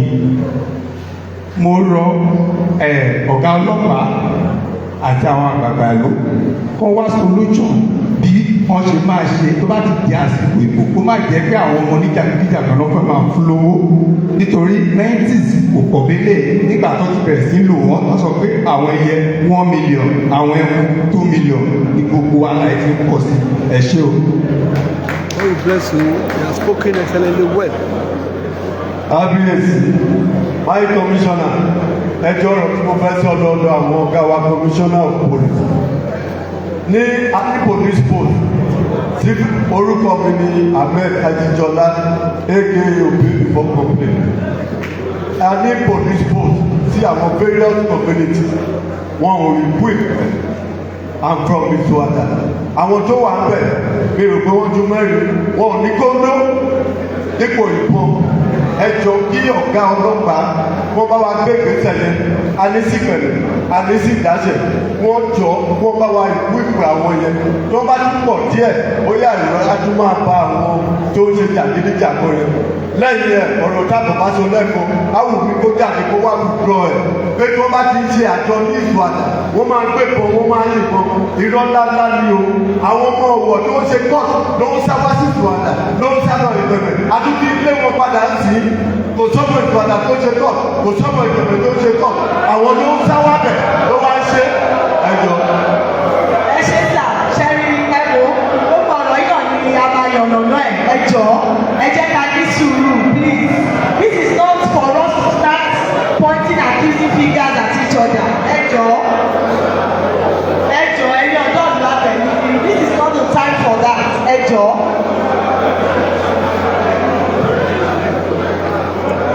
òjàlè bá tó tọ́lọ̀ lọ ọ̀dọ̀ bàjẹ́ o the síbè gbogbo àwọn tó ti sọ̀rọ̀ they were apportioning blame between the politicians and the police force. But I will start by drawing the attention of our royal fathers and the land owners. The issue of kidnapping, because what brought us here this day is because of the recent happening in town. The Curtis clashes, the menace of kidnappers and all other social vices. Ṣebí àgbẹ̀ àwọn ọba àti ìjòyè àti àwọn tí ó ní ilẹ̀, they should cease. His Imperial Majesty has been on this issue for several years, for the last 4 years. They should cease selling lands to Fulanis. If you give devil a free ride, he will always want to drive. The Fulanis are like devils. Give them a free ride, they will take over the steering from you. Ẹ jẹ́ kí àwọn tí ó ń ta ilẹ̀ kọ́ máa talẹ̀ fún Fúlàní mọ́. Ìyẹn wà. That will address the menace of kidnapping. Though they are the cultures of the community people there. But tí o bá sí Fúlàní, àwọn community yẹn wọ̀n ní ilẹ̀ tí wọ́n fún information that will work hand in hand with them. That is one. 2. It goes back to the police force. Oga CP, I've said this once, several forums. I said it in Olowo's Palace about 2 years plus ago, in the presence of the area commander then, the captain of the military, the DSS directors, and all other security chiefs there. We have cultists among Nigerian police personnel in our area.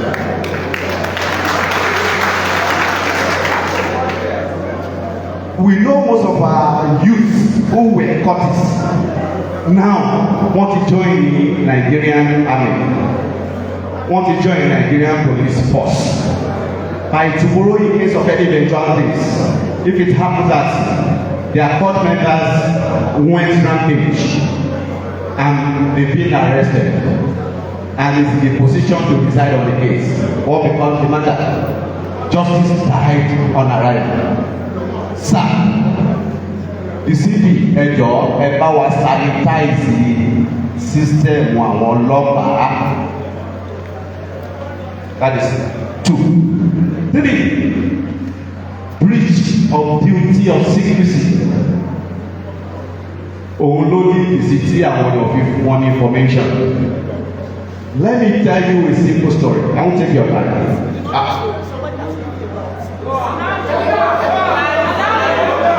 I will tell you this story for the sake of emphasis.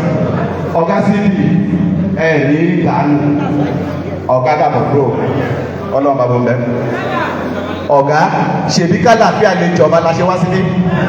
Gbogbo aláníṣẹ́ tà ń ṣe náà. I'm a career officer. I left my office. I left my farm work. I'm here just to allow peace to reign. There was a guy being beaten up and one honourable in the street. Ó wá pe ṣíìpù tó wà ládùúgbò ẹ̀ pé bàbá wọ́n ti fẹ́ pààyàn síbí o. Immediately the chief put a call to the DPO that in my street they want to murder a guy here. Ìgbà tí DPO máa jáde pé ó yá ẹ sáré chief báyìí ti lè mi pé so person has called me ẹ lọ rescue situation. Before they get there, the police officer put a call to those guys. They disappear. The next day wọ́n lọ bá bọ̀dá ni wọ́n ní bọ̀dá dàbí. Wọ́n ní ọlọ́run yọ yín bí ẹ fún wa lówó ìdómi ìjọ yẹn la blow your head. Ìbẹ́ ìlẹ̀ lọ́sọ̀ sọ fún chief báyìí lágbájá pé wọ́n fẹ́ káyọ̀ ní Oxford.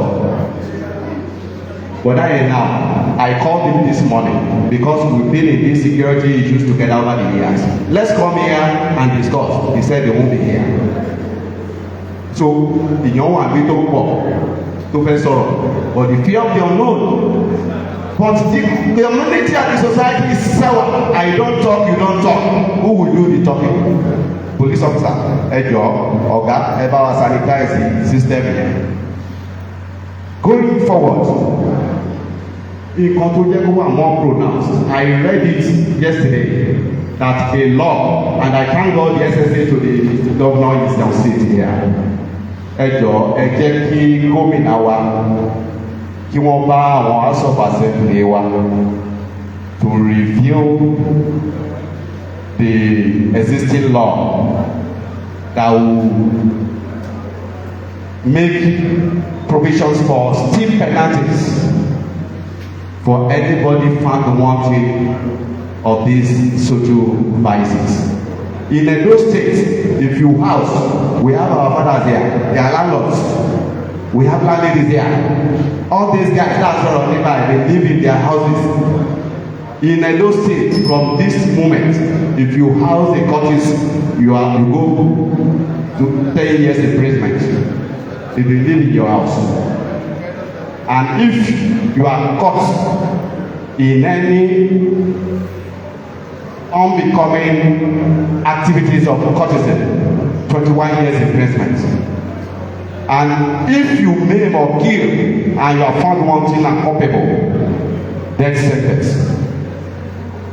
Sir, Oga Atiba, ẹ bá wa sọ fún gómìnà wa, the stiff penalties to be put in place to checkmate the SSS. Going forward as well, on Saturday, we the youth, we organize a security engagement meeting with the security chiefs, our traditional fathers, and all the community stakeholders here. And we had a very solemn discussion, very robust indeed, and the deputy governor was in attendance. And we came out with a communique and 10 resolutions which are submitted to the CP. Ọ̀gá, ẹ jọ̀ọ́, ẹ bá wa fún àwọn area commander, DPO, DCO, gbogbo àwọn ọlọ́pàá tó wà lọ́wọ́ láṣẹ to implement the resolutions in that communique. Nígbà tí àbọ̀bá fẹ́ sọ̀rọ̀ mi, I step out from that side. I said, because I mentioned it to Pastor Adebayo, that if you don't dress civil, I will interrupt and interject everybody here. I won't allow you to talk. Ìgbà tó lo crossbar, I said, if you want to speak here, you have to remove your crossbar. You lead by example. That is the mobile armory for these guys. Ọ̀gá everybody tó bá ti lo crossbar, ó jọ́ ọmọ bá mọ́jòyè, ẹ̀jẹ̀ ọlọ́pàá pé. Ṣé wá rí ọkùnrin tó ṣe dada tó dress? You are not an artist, you are not a footballer. Area commander ní àṣẹ kí wọ́n pè. Ẹni tó sad, immoral, indecent dressing, be it male or female, not minding who sort of the boy. Ọ̀gá ẹ fún wọn ní àṣẹ kí wọ́n pè.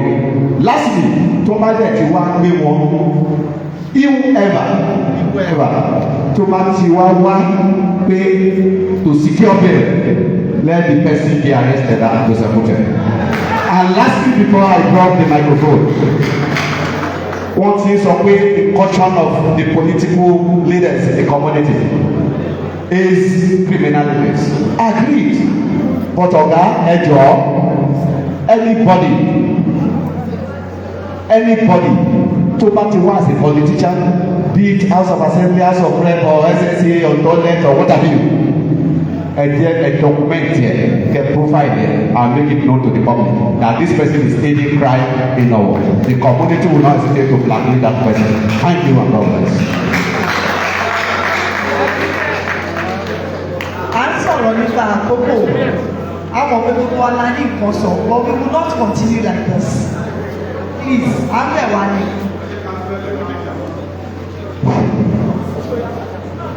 Kábíyèsí, ọlọ́wọ́ okun arábáni ìpínlẹ̀ ọ̀ STP gbélé ọmọ bàbá ìdòkó kábíyèsí ti ní. Bí ìbá sọ̀rọ̀ because gbogbo lọ́dún sọ lọ́dún yẹ kí n sọ àwọn ọmọ ti sọ, so there is no need of repeating what people have said. But allegation tí bàbá bá tó àtẹ̀jú wa ní ìlú ìtọ́jà I'm a chief. It should be addressed because there is no chief minister tó ń fi àjọ tí àwọn ọdún wọn ń gbé ìbọn kò sí bẹ́ẹ̀ lọ́wọ́ minister. To be addressed. Kábíyèsí o, the commissioner of police, orúkọ tèmi ni comrade Ogunrinde Kọ́láwọlé, aka Tubúbọ. Gbogbo ọ̀rọ̀ táwa sọ nígbà ilé àtọba àtọlọ́pàá àtàwọn olóyè ìlú gbogbo ẹ̀ máa da o. Ṣùgbọ́n tá a bá wò ó dáadáa, kábíyèsí tó wà lórí àlééfà rẹ̀ òun ṣàfihàn làwọn ọmọ kọ́tìsì ń sùn kò dẹ̀ ń ṣòun ló bí wọn o èsì bíi tó jókòó yìí òun ṣe ọ́fíìsì ẹ̀ làwọn kọ́tìsì ń sùn o òun kọ́ ló dẹ̀ bí wọn o gbogbo àwọn ọlọ́pàá tá à ń sọ yìí ìmí inú wọn ilé tó gbà kọ́tìsì ò sí ń bẹ̀ o ẹ jọ̀ọ́ ọ̀rọ̀ mi ò ní pọ̀ mo fẹ́ bẹ̀ kábíyèsí àti commissioner of police àtàwọn olóyè àti gbogbo àwọn ládéládé tó wà ń lu Ọ̀wọ̀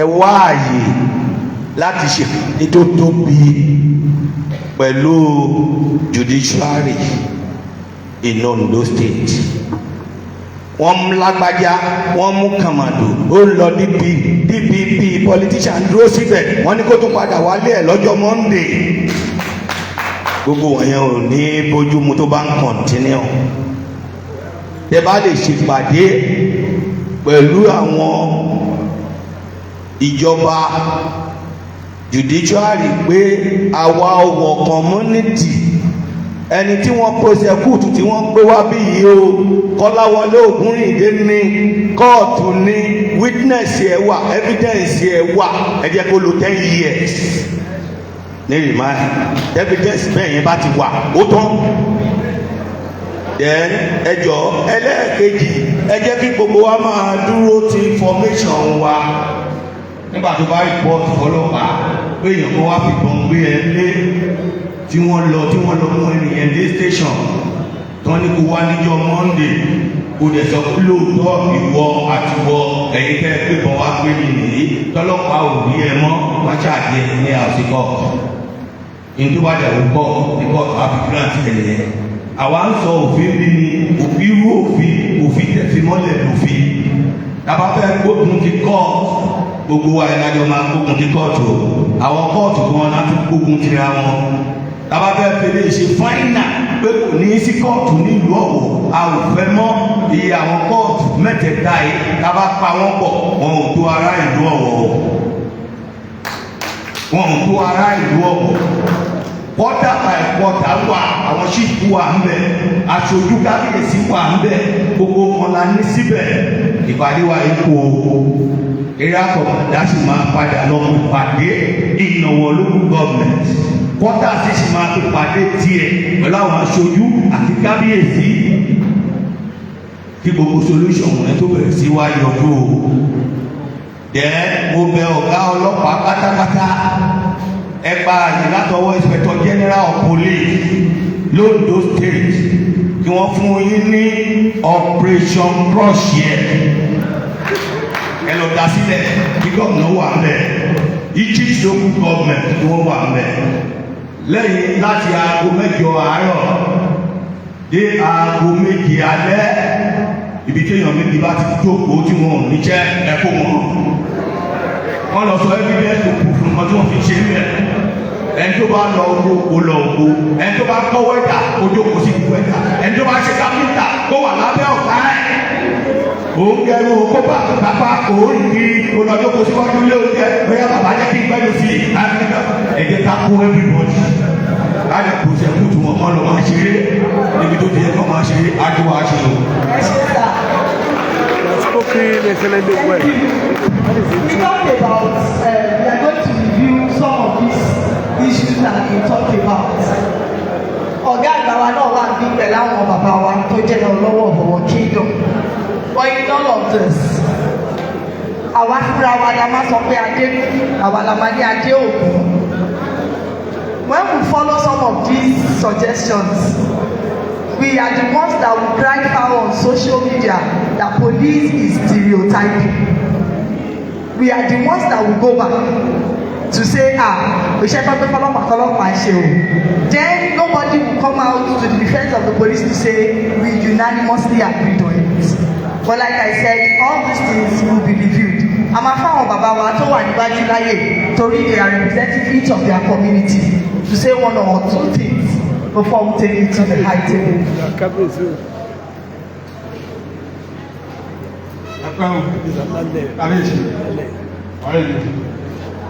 Èmi ọba Ògúnmọ́ Olúwabámiṣé olóòtú ọba Ògbómagàdì George alálẹ̀ ọ̀fìdáṣẹ́.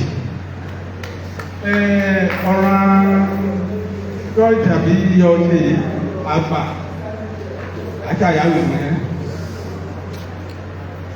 àyàwó rẹ̀ dédé ìmọ̀wọ́ kábíyèsí ọlọ́kọ̀ àtàwọn ọba náà wọ̀. Ó kéré àti parí ẹ̀ Olúwabáwáṣe. Kábíyèsí o has spoken excellently well. Èmi ọba Moses Adégbóyèga di ọlọ́sẹ̀ ọkọ̀ sẹ́nu o. Mo dúpẹ́ lọ́wọ́ Ọlọ́run, mo dúpẹ́ lọ́wọ́ kábíyèsí wa lọ́wọ́ fọ̀wọ́, mo dúpẹ́ lọ́wọ́ kọmíṣánná wa àti air commander. Ìgbà táwa sùn wọ́n máa ń kọ́rí kan, wọ́n ní iṣẹ́ bẹ̀rẹ̀ lónìí Mọ́ndé ẹlẹ́gbẹ́ wa jẹ́ ká ṣiṣẹ́ ká gbàdúrà sí bàbá wa tó bá wa mọ́ lónìí. Ìdí tí mo fi kọ́ ni pé ìgbà tí kọmíṣánná wa dé sí Ondo State ó sọ̀rọ̀ kan inú mi dùn ìgbésẹ̀ ṣiṣẹ́ lọ́wọ́lọ́wọ́ báyìí. Ó ní àwọn lórí burúkú àwọn tí ò fẹ́ kí ìlú tòrò tó bá wà ní Ondo State ó ní kán palẹ̀ ẹrù wọn ó lóun fẹ́ rí wọn ní Ondo State.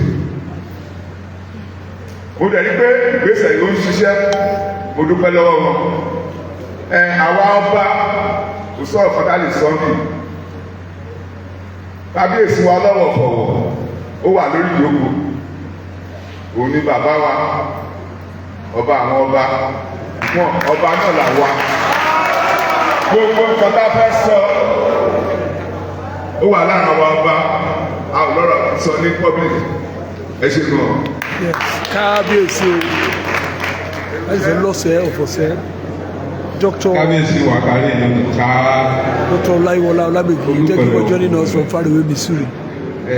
Olùkọ́ wọ kẹlẹ́ wa o. Most of the activities dey bẹ̀rẹ̀ bẹ́ẹ̀.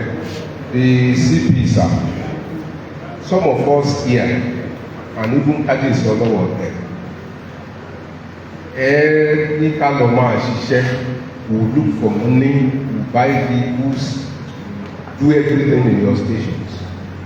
But when it gets to bringing manpower to those stations, zero. From available information to me, our police stations all over, we are even understaffed is not even qualified to say it. Like we were told then within the station, as we are saying now, about 2 police stations are nearer Olugbenga. Mi ò rò pa ní ọlọ́pàá méjì síbẹ̀. Ẹ̀dẹ̀ sọ fún wa ká lọ máa kọ́ ńgbà yẹn àpọ̀ àlọ́wọ́ owó àjẹgbèsè ẹ̀ but àti kọ́lọ́pàá síbẹ̀ ó di wàhálà. Ọlọ́pàá ẹyọ kan tó wà níbẹ̀ àfi tó bá jẹ́ pé ìlú ló máa ra kóńdó fún kò ní kóńdó. So what do we do? Then there is also the issue of what is happening in Olugbenga, as rightly said by my honourable councillor there. But I want to say this. Ejo, I met with the area commander. He assured me. I rí phones méjì ní site sin yẹn, and he has said those phones has been given to the anti-kidnapping squad. Please, the CP has the katakata of them all. Help us mount pressure on the anti-kidnapping to make sure that that phone will profile it so much and gets necessary information. You know why, sir? I was forced to see the area commander, I think on Sunday. When I got there, that I realized that even their vehicle we don't travel 2 kilometers. And how do we police a place as large as Owo and its environment with a vehicle that will after 30 minutes will go over it? All these we must look into, please. Immediately the people came to me in Ogunoye and said, kábíyèsí o wa the trust ọlọ́pàá tó ń kó fóònù fún wọn ti lọ tà á o. That was what informed my decision to see the ACP. So please, till yesterday evening they came asking me what has become of those phones. Kábíyèsí want to know. So like I said, as the pátápátá of them all, you are here now. Please, we must know what happens with those phones and the information they are in. Then, again, ní ìwé yìí gbé lọ́wọ́ ọ̀gá ọlọ́pàá Adéṣù kúrò ojú mi náà. Bàbá, ibi kábíyèsí ọlọ́wọ̀ bá jòkó sí, ìyọ̀wọ̀ ọba yòókọ̀ bá jòkó, ibà mi léyìí ìtàkọ̀tán àti ìtàkòsí ìtàkùtà ó bọ̀ ọ́ lẹ́yìn ìṣàkọ̀tún àti ìṣàkúṣàlú kò sí mọ́. When kábíyèsí ọlọ́wọ̀ is seated and other of us are seated here, we don't need anything. Mo fẹ́ gbé bàbá ohun èrè orí ẹ bàbá àti gèdóradé yìí níbẹ̀ yìí látòlí yìí lọ ọlọ́pàá yìí bá gbàgbọ́ ní wọ̀wọ̀ torí wá ṣẹ́gun ẹ̀. Ọlọ́pàá yìí bá mú kírímínà yìí bá lè káwọ́ ẹ̀ torí wá ṣẹ́gun ẹ̀. Oríṣiríṣi àgbọ̀ yà rí lọ mú wọn nìkan á rí the next moment àdìrí ọmọ jáde. Èdè ní ìdíje ọ akésólò fún akésọ́lọ́yà akésọ́lọ́dún àti níbẹ̀ ẹ̀ oríyede lọ́ba yìí níbẹ̀ yìí lódòkó síbẹ̀ yìí ẹlẹ́tẹ́lẹ́ ìbàdí tí òun tọ́lọ́pàá àdúgbò tó ń dùkà fún àgbàbọ̀ ní kírímìnà sọ̀rọ̀ nítorí wá ṣẹ́gun ẹ̀. Thank you, sir. Dr. Olayiwola Olabebi from far away Missouri, St. Louis. Thank you for joining us here. Èmi dé ẹni òríyá ọ̀dọ́ríyá Owo Kingdom. Láìtọ́ àwọn ọmọ ọlọ́pàá wọ́n gbìyànjú iṣẹ́ wọn àti àwọn àmọ̀tẹ́kùn. Gbàdọ́ bá ń patrol wọ́n rí wọn dáadáa ló bá dẹ̀ yà lọ́dọ̀ èmi náà complete ọmọ nǹkan tí kábíyèsí wa bá ti sọ. Ajibade ló jẹ́ olórí wa pátápátá gbogbo wa ní abẹ́rẹ́ àwọn náà sọ ìjà oníjẹ́ bí ti kábíyèsí wa. I think at this point, a lot of us have made our observations, suggestions, questions have been raised, prayers have been made, and the other side have been made also. Now it's time for us to listen to our father. From time immemorial, before government came into place, anything that must be done via the king. Torí pé Yorùbá ní ọba lórí ohun gbogbo. Àwọn ni aláṣẹ ìkejì òrìṣà. Àwọn fúnra wọn òrìṣà.